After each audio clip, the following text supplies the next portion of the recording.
What is it?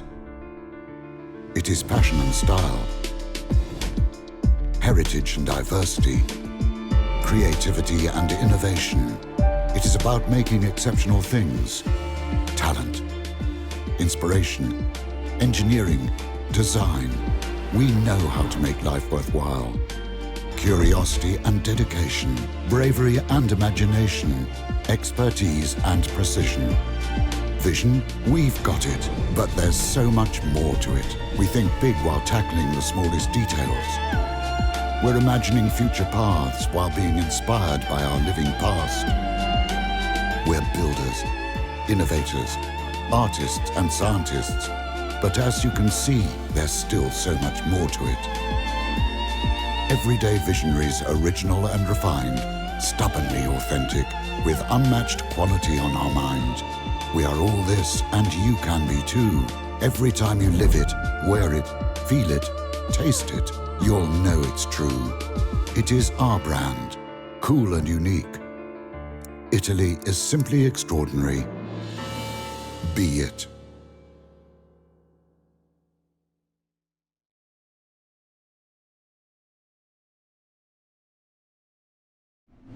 We are delighted to welcome you to this session of the 15th Jaipur Literature Festival, protected by Dettol, Banega Swasth India. Our session partner is the Embassy of Italy in India. It is our pleasure to present today, in A Flight of Starlings, The Wonders of Complex Systems, Giorgio Parisi in conversation with Priyamvada Natarajan. Stellar Italian physicist Giorgio Parisi received the 2021 Nobel Prize in physics for his contributions to the discovery of the interplay of disorder and fluctuations in physical systems from atomic to planetary scales. His phenomenal work in A Flight of Starlings, The Wonders of Complex Systems, is a journey across pioneering studies on particles, state transformations, and spin glasses. It asks fundamental questions like, how are ideas born, and what is the meaning of science in society? In conversation with Priyamvada Natarajan, Parisi discusses his exceptional research and book. Giorgio Parisi. Giorgio Parisi, born in Rome in 1948, became a full-time professor in theoretical physics at the University of Rome in 1981. He is the recipient of the Boltzmann Medal, the Max Planck Medal, the Nonino Prize, the Wolf Prize, and the Nobel Prize.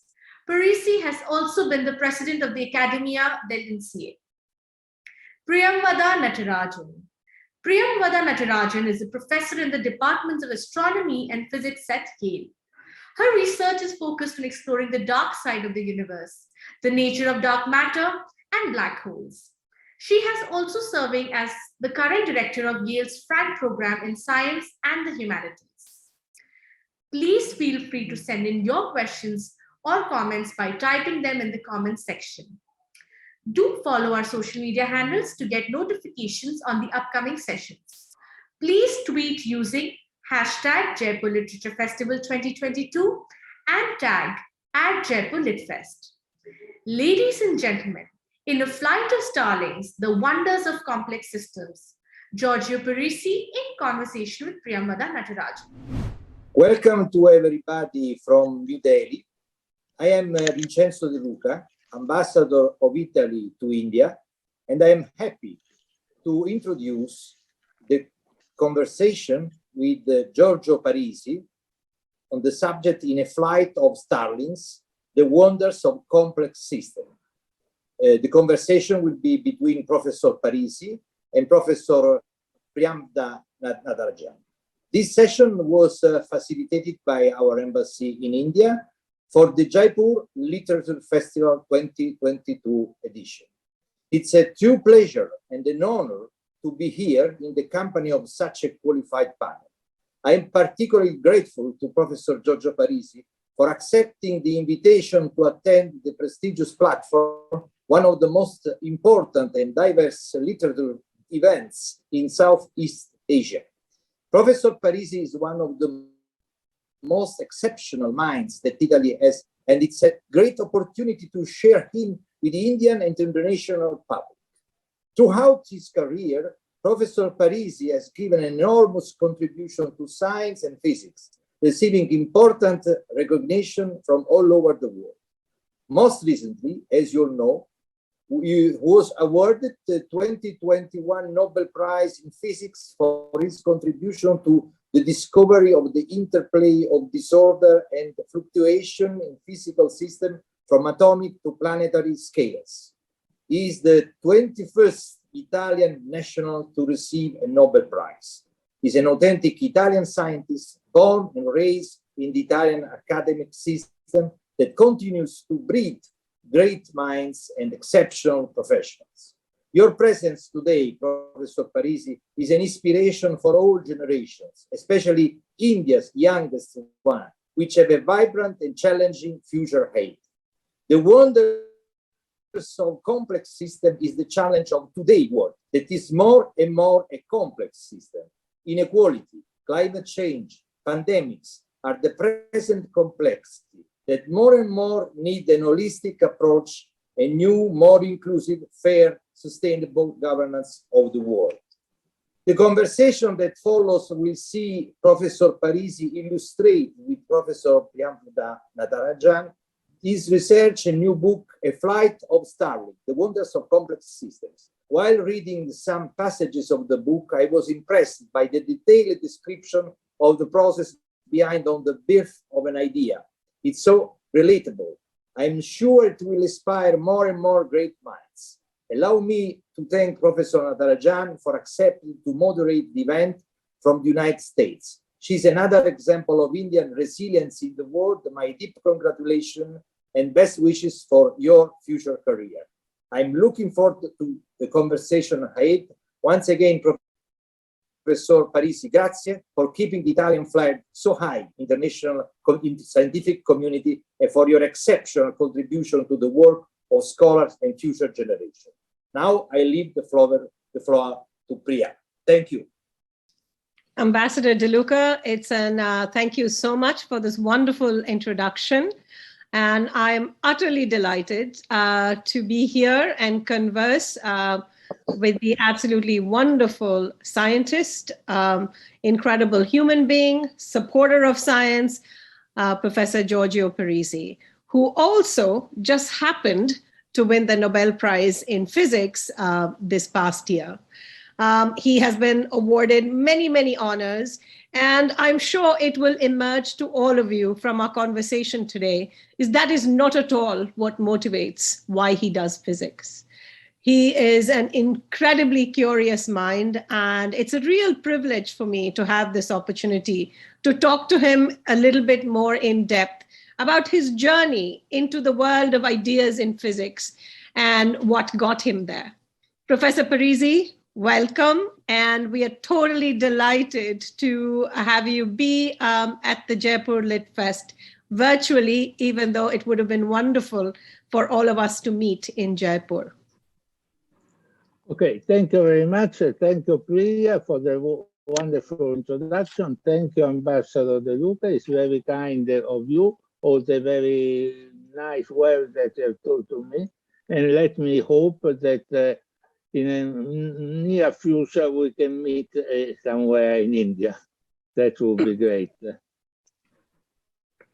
So, Professor Parisi, I wanted to start off by asking you a little bit more about your childhood. What got you into physics?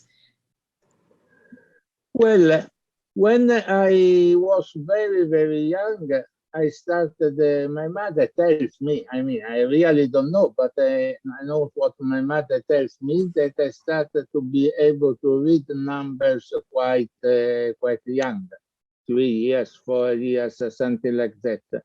And I was certainly very interested in number. I was also interested in astronomy. I was reading some books from children on astronomy, on the side of the planet and so on the solar system. And I think that about at 10 years, more or less, I started to read the science fiction. But in reality, I was never thinking seriously what I should do when at the university. I mean, when I was in high school, I was very interested in mathematics. But at the moment of choosing the faculty, I mean, between mathematics and physics, the point I think that happened to me that I had no idea of what was the modern mathematics, because one cannot find in books and so on was mathematics of recent mathematics, but it was very clear to me what was physics. So in some sense, I preferred the physics because it was something that I knew. I mean, I had some vague idea of what it was, and not mathematics because I have no information on 20th century mathematics. Yeah. So it's very interesting for me. For example, I got started also quite young, but for me, the transformative moment was, my parents bought me a telescope and a microscope because I was very curious. And one look through the telescope, and it was clear that that is really, I sort of fell in love with the night sky. And it just seemed like such a rich arena for exploration that I was attracted already. And I think you're right. Oftentimes, we don't know when we are young about the career, about, we're not really thinking about a career, right? We just sort of pursue our interest and see sort of where it goes. So, I mean, I was curious to ask, also about, was there something deeply formative? Was there any particular time later on in your career where you really kind of decided the areas that you were going to work on? Although I have to say, you have worked on so many ideas that you probably never felt that you had to focus on anything particular or specific. Well, it was clear from the beginning of physics that I was that I was better as a theoretician than as an experimentalist. I mean, I had this feeling. Also, my friend at university had this feeling that it was better as a theory, and also, at the time that I was in university, was the end of the 60s. What people considered to be the best of the theory was particle physics. And indeed, that was Rome was a wonderful place because among the others we had Nicola Cabibbo, Iona Lessini, or Luciano Mariani. They were great people of theory in particle physics. And therefore, I started to do particle physics with Cabibbo. But just after the thesis, I started to be interested in phase transition in statistical mechanics, because we had also other people that were doing, Iona Lessini was doing both particle physics and statistical mechanics, where Iona Lessini, Di Castro, and so on. So I started to be interested in other things. So it was just, I think that was the wonderful environment of Rome University, the theory group of Rome University, that gave to me this attitude to oscillate between quantum field theory, high energy physics, and statistical mechanics. And, and of course, I mean, one of the unique things about your work is that it has had a huge impact across multiple fields in science and beyond, because a lot of the methodological frameworks that you have developed, the calculational frameworks, allow us to characterize collective phenomena in a way that, far from equilibrium collective phenomena, in a way that we didn't even have the language. So what really, was there a eureka moment for you when you sort of saw all these linkages between the various kinds of systems that could be described?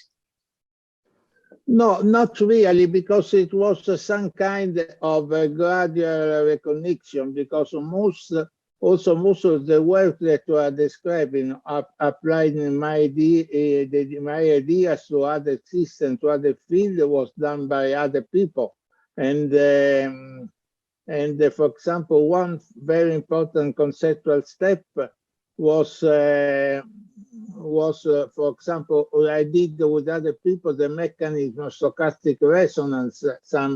It was some theoretical mechanism to try to understand the glaciations. And what I discovered 10 years later on, that this was used by people to understand how some kind of crab moves the tail. And there were many more quotations or stochastic resonance for the tail moving of the crab that for the glaciation. So it's something that done by other people, and it's something that accumulates one after the other. So, I mean, so it sounds like a lot of it was sort of unanticipated, but it was picked up because it was relevant in so many different fields. So, I mean, I think, of course, a lot of your contributions also have to do with the sort of peculiar state of matter, spin glass. So could you explain to our audience a little bit more, what is a spin glass and why? Okay. What is special about it? Well, look, the point is that when you study some system, usually in order to study some system, you do some kind of simplification. When you arrive to this simplification, you do a mathematical model. And when you do a mathematical model, you really forget in some sense the original system. Of course, what you find in the mathematical model is important to the original system, but it's something that is something different. So therefore, let me try to discuss another model, another system that has the same model, mathematical model of spin glasses. And so this is going to give us some idea of which is the problem. And so let's suppose that you have you invited 20 people at some country house, and you have 2 tables of 12 people. So you have these people will try to sit at the table, but some of the people like to sit with the same people. Some other people do not like to sit with the same people. Now, if, for example, just joking, or they should be all Republican or all Democrats, it's clear that solution will be easy. You put all the Republicans on one table, you put all the Democrats on the other table, and that will be fine. But now things are not usually as simple, because you may have a situation where John wants to stay at the same table with Bill, but George does not want to stay with Bill, but not with the other guy. So I think in this situation, you cannot find a way to sit all people to the table in such a way that everybody is happy. I mean, you know that this is what usually happens. And therefore, you have to understand with the optimal solution is something that is extremely complex, because sometimes you may find a simple solution, but sometimes after thinking, you realize that this is not optimal, that you have to move 2-3 people together for one table and exchange another 2 people and so on. And now if you take this type of problem, you say, well, I have a certain number of people, and I have a certain distribution of likeness or unlikeness one with the other one. And I want to understand what happens to this kind of system, which is the best solution when the number of people is very large. This is essentially the same problem that was studied in spin glasses. So in some sense, what you have is a situation where you want to optimize something where some of the goals are not compatible one with the other one. So you of course, in this way, this is also what happens in real life. You have many goals, you cannot satisfy all of them, and you have to choose the way where you can satisfy most of your goal. Right. So I guess it also, you're also explaining to us how there are constraints on these systems, yet the solution is very, very complex, right? So there are constraints and there are rules, but yet converging on a solution is really, really complex. A very nice illustration. So I was also curious a little bit about, the work that you have done on sort of out of equilibrium, characterizing systems that are out of equilibrium. Because I think, a lot of us who are in physics are very seduced by equilibria because, you have nice conserved quantities, you can follow the evolution in time of such systems. There's a lot of order, right? And so I was curious about the systems that are out of equilibrium and sort of characterizing those states, which is very, very complex. And, a lot of the work that you've done is relevant to some of the work that touches on my own, which, the characterization of the very properties of the very early universe, when, the universe is in a metastable state rather than a stable state. So I was curious about sort of the non-equilibrium and the departure from equilibrium systems. What sort of inspired that work? Well, I mean, it was some kind of necessity in some sense, because if you take usual, for example, usual liquids or solid, the equilibrium is usually reached in a very, very short time, maybe millisecond, nanosecond, and so on. However, when it happens, when you go to objects like spin glass or real glasses, the time to reach equilibrium may be not only seconds, maybe hours, days, or years. And we have many systems, with the time to approach equilibrium is much longer than the time we live. Therefore, when we do experiment, because we cannot do experiment and look into a system for 100 million years. Sometimes we can do using systems that 100 million years old, like Ambra. Well, therefore, people doing experiment with old Ambra to understand how the old Ambra properties different from young Ambra. Yeah. But usually we cannot do it. Therefore, what is clear that when we do experiment, we have a system which is slightly off equilibrium. Now, this is something that is clearly due to some peculiar problem that of spin glass and other system. And for example, the system that I was telling you before in the example, is quite easy to move one people at a time. But now, if you want to move 3 people, 4 people at a time, or there is some director or orchestra, the guest that moves these people, or if you have to think that these people move by spontaneous fluctuation, it takes a lot of time. So this is natural that in order to deal with what happens in experiment, one was carried to start to understand what happens in slightly out of equilibrium system.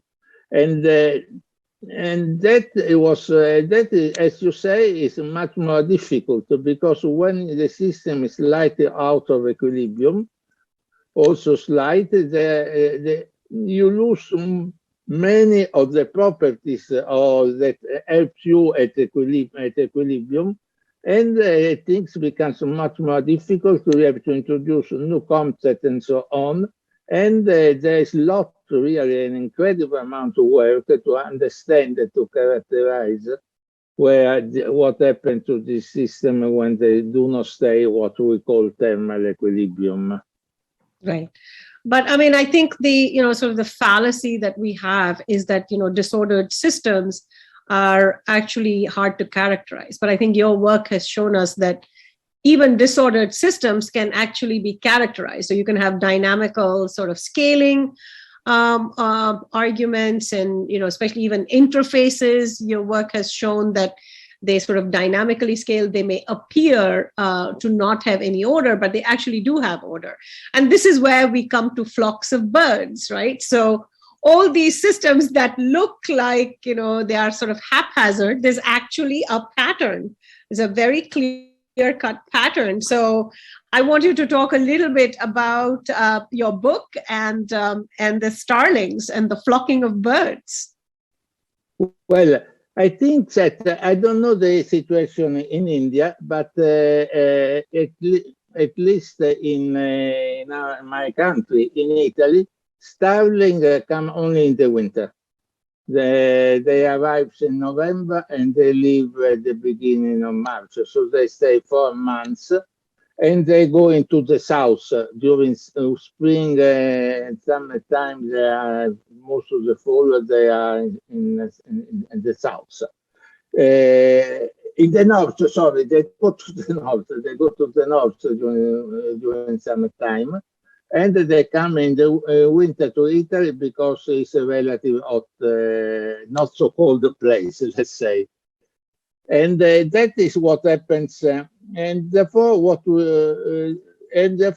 in Rome we have a lot of starlings that moves in the sky, that do some magnificent form in the sky, and we were very interested to understand. But the point was very clear to us that the most things that you can do or you can find is some photograph, or you can look to them, you can do a movie.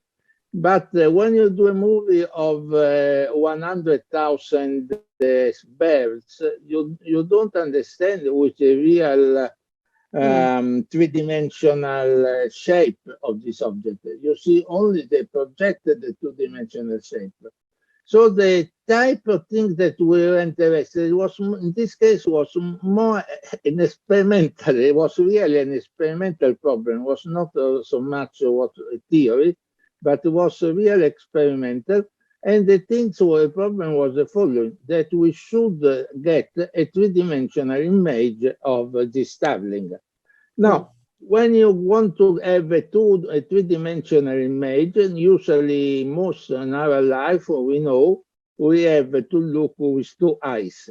If we look with only one eye, we don't have too much sense of depth. But when you look with two eyes, we have a great sense of depth. However, starling typically at 300 meters from us, a few hundred meters, so it's clearly the difference between left eye and right eye is something that will be not so important. So the things that we've done, we take two cameras and we start to make a photograph of movies of starling, having two cameras and 20 meters of distance one with the other one. Now, so this means like our eyes, instead of say at this distance, they stay at 100 to 200 times.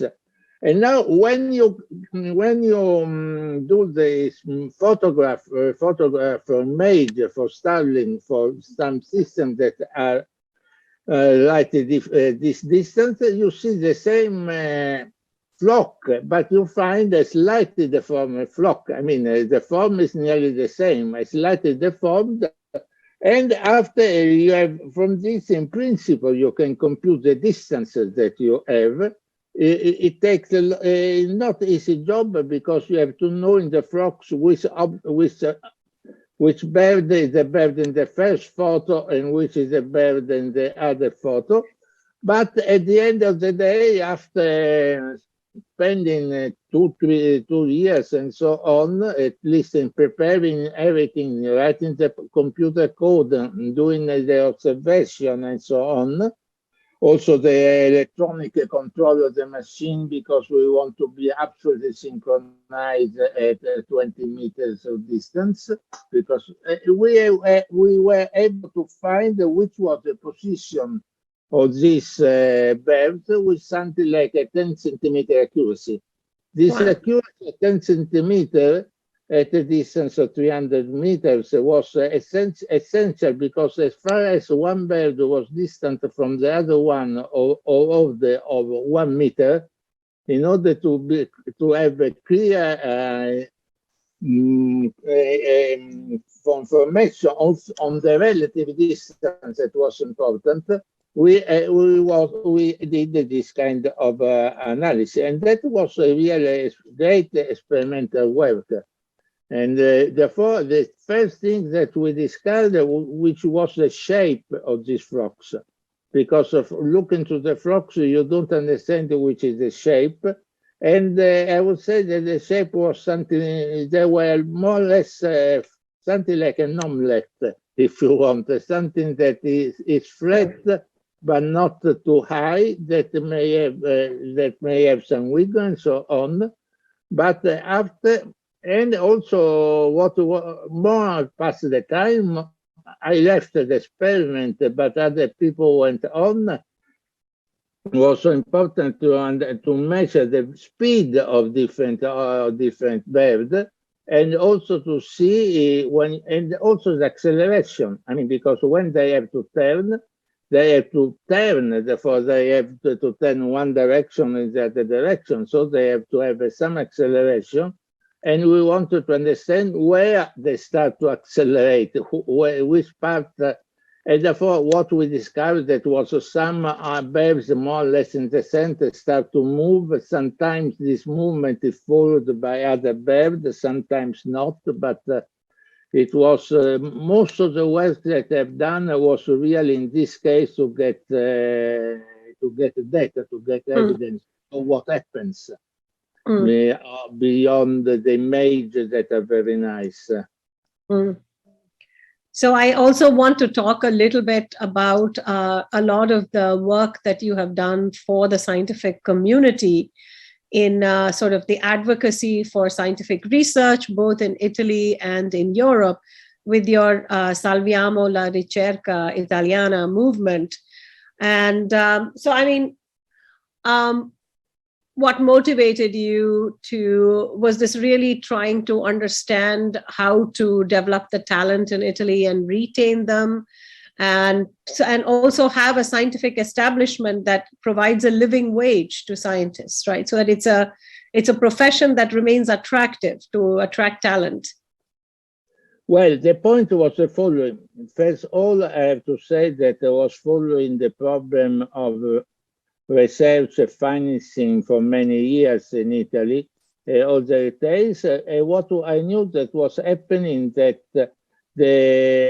all the budget for research, the budget for university was going down years after years, and we had reached in 2015, 2016 a real low. Right. And this is all the Italian universities are funded by the government, right? All the Italian universities. Most of the Italian. I would say that 90%, grosso modo, 90% of the students stay in universities that are funded by state. Maybe 92, 93, I've forgotten. I don't know the exact number, but it's practically all state owned. And they have the budget from the state, and a very minor budget comes from the student fees. The student fees may be all the $2,000, $3,000 per year, but it depends on how much affluent is the family. Yeah. So if the family is not affluent, it's completely free, and after it increases, it is all the 2,000, I would say, for the 10% richer family. So this means that the university cannot get a lot of money from the student fees. I mean, public university, and public university got most of the money, got 70% of the money, something like that, from state, 30% from the fees, a number of this type. So therefore, it was this was a real disaster, because the fact that there was no financing from the state had the very bad consequences that there were very few number of new positions for young people. And what we had, that was the worst things, because this meant the most brilliant people, for young people, had to go to outside from Italy. And which was depauperating. I mean, Italy was becoming intellectually poorer and poorer, and that was really a disaster because, and that was clearly seen from, for example, in Italy, we have some, not in Italy, in Europe, we have a very interesting institution, which is the European Research Council. And just to say, this European Research Council give money to individuals for doing research for 5 years' time. And the typical amount of money is huge, not huge, but I mean, it's a relative big amount of money, which is 1 million, 2 million. Right. And I think they have a scheme which is Veni, Vidi, Vici, right? So there are 3 sort of tiers of funding at different career stages from the ERC. Exactly. Exactly. Therefore, this is quite important. And what we have that Italian people were one of the most successful nationality to get funds from ERC, but half of the Italian people were funded staying in other country universities, and practically no other country, no people from other country was coming to Italy. Because Italy was not, because they had not enough local support for research. So people also, if they have a 5 years grant, after the problem what to do later. So they prefer to stay in a more country or other type. Therefore, what I started to do in 2016, a campaign to save the research, as you say, and that was real fun to organize the campaign because we had some meeting. We have also to do lots of work on social and so on, and we went by other people. And what we put essentially was petitions on change.org. That is one of the biggest places for online research, and that after a few months we got 100,000 signatures, which was quite. And that was quite impressive because 100,000 signatures is something not so easy to get. But it was clear that there were many people of different kinds, also not scientists and so on, that were really interested in having research in Italy going on. And that was I think that these things may have a little changed the perception in Italy of the importance of science, and also having people realize that there was too much funding, too low funding, that the funding for research in Italy was grossly too low to be reasonable. So to evidentiate this problem. But you were able to have some impact, right? So there have been responses from the government. The response of the government was quite strange because previously the Prime Minister was not interested to do research. I think that one effect of the campaign was that the Prime Minister said that they were increasing the fund for research while they were not increasing. I see. But at least he felt the need to say that he was increasing funds. And I mean, I think that it may have some impact, not instantaneously, but I think that this was something that takes time to have effect. Yeah. But I think that was, it was implying that research that was not evident at the moment. Yeah, but I mean, also I think that Italy has such a strong tradition of science, particularly in physics, such major contributions to many fields that it is very upsetting that at this time when science and technology research is such a fast pace, you don't want to lose the edge and you don't want to lose the talent that you need to be at the cutting edge. So, Yes. I was, yeah, and I mean, I was also curious about your take on, the scientific style. So, for example, as an astrophysicist, I am one of the few outliers who works in a very small group. I work with a small set of collaborators. Most of physics, most branches of physics are all becoming sort of big science. So science is now done. The practice of science is now in large collaborations with hundreds and thousands of scientists working together, which is great because then they can do big projects, grand visions and so on. But I think for taking creative intellectual risks, it's really important to have a few people who are working in small groups who can afford to take those risks, whose work doesn't cost as much as a large collaboration. So I was curious about how you think about, this sort of plurality of scientific styles, and and the fact that it's very important to make breakthroughs. You need to have people working in different modes. No, I think that you are absolutely correct. It's very important that we have not only very large collaboration, but we have also individual or small type of science, because people may be, I mean, it's question of taste. Some people may like to stay in a very large collaboration. Some other people would like to stay in a small one. And I think that was very important effect of the European Research Council, that they were financing in huge amount of money, relatively huge amount of money, but the different part of science within fellowship grants that were going to single individual. For example, one word that you mentioned was risk.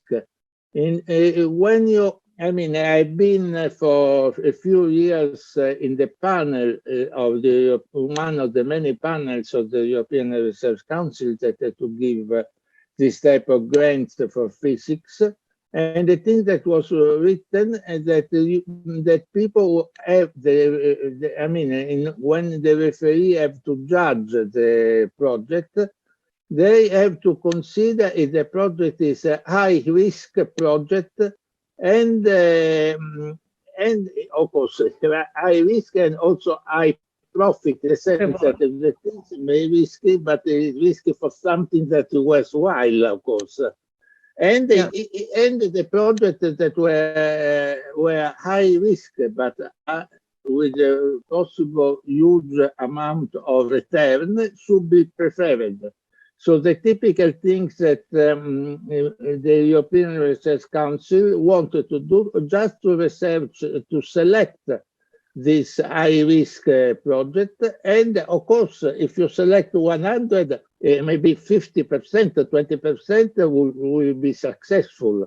But they were ready to select, to accept that 50% and 80% were not successful, because the general idea was that the breakthrough can happen in science only via high risk.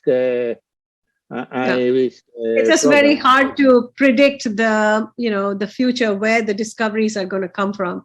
So to close our conversation, because we are reaching the end of our time, I was just curious what you would tell a young person who is interested in physics. What are the exciting problems in your view now? Well, I think that physics. Physics have three kinds of frontiers. The frontier of things that are very, very small, the frontier of things that are very, very large, and the frontier of things that are very complex. So in each of these kind of frontier, there are different things that you can study. And I think that would take too much time to start to discuss all kinds of different fields. I think that, however, the message that I would like to give to some young people, to some young men or young women, is that not to look too much to what they think that they can profitable. I think they should think to what they think they can give by themselves an important contribution. I mean, to understand essentially which are the attitude, which is the things that they do better, they like better to do. And for example, I remember that my mentor, Nicola Cabibbo, was often saying, why should we study this problem if we are not amused in studying it? Yes. Therefore, it's important to study a problem that you like to study. And that is important because sometimes you have to study the problem for a long, long time. And therefore, if you don't like too much to study, you are going to maybe to change your mind. That will be a website, I think. Yeah, no, thank you so much, because that are absolutely wonderful parting words, that it is really curiosity and interest that should drive what you work on, because this is a lifelong quest. A life in research, a life of the mind is a lifelong quest. So you might as well sort of be in love with what you do and enjoy it and be amused, as you said, by what you do. So I just wanted to close today's conversation by saying thank you so much for making time for this conversation, and look forward to meeting you. I hope to meet you at some conference somewhere before long and in person. Thank you, Giorgio and Priyamvada, for that stimulating conversation. Our session partner is the Embassy of Italy in India. And thank you all for watching and being such a great audience. Please stay logged on to continue to watch with us the series of exciting sessions featuring a stellar list of speakers that have been specially curated for you. Hope to see you in the next session.